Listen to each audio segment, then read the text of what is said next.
Guys, dito na tayo sa Gentry ngayon guys. Dito yung mga artista. Kaya yun, napakuha ko ng video. Kaya sana sa June 23, panuloy po ang Sins of the Father, ha? Sa June 23, ha? Promise, ha? Promise, Papa Lori, ang iwan sila Gerald Anderson! Ayan na nga.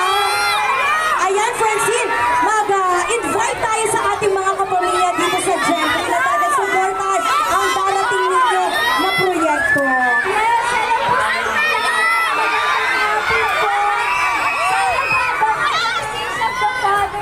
June 20 na po yan, 9:30 p.m. Maraming salamat. Grabe, ang galing-galing mo. Trailer pa lang talagang, oo, napanood ko, kakaiba at napakaganda mo. Hindi lang sa TV, pati sa personal. Iba kasi talaga ang sa Francine Diaz, ano? Oo, kinanap ko kasi set eh. Lahat na pinapanood ko, pati yung nandoon niya sa, Netflix. Awin mo yan. Correct. Pero grabe talaga namang ang dami nag-aabang sa'yo dito, Francine. Nawis kita ng boka.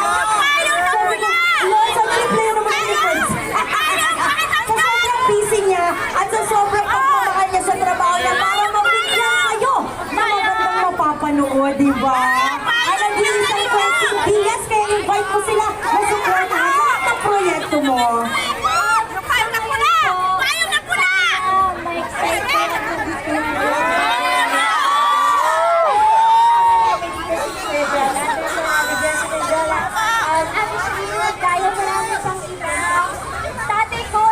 General Luna. Correct! Thank you. Sana po abangan nyo sa June 23 na po yan. Wow! Naku, thank you din, Francine, ha? At aabangan namin kayo dito ni Seth at lahat ng mga makakasama ninyo.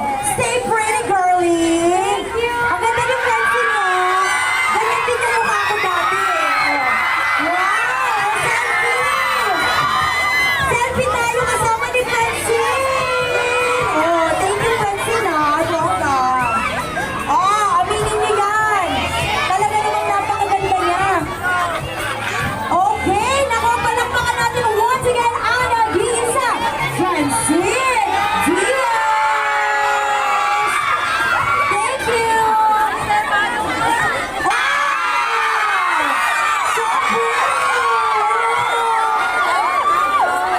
Ayan!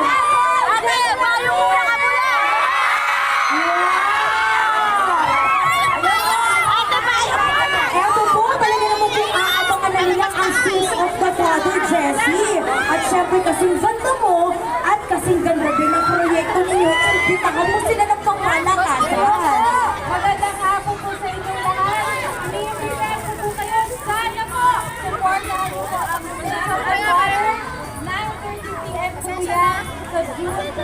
Ano po rin ang show namin? Sins of the Father! Ganda!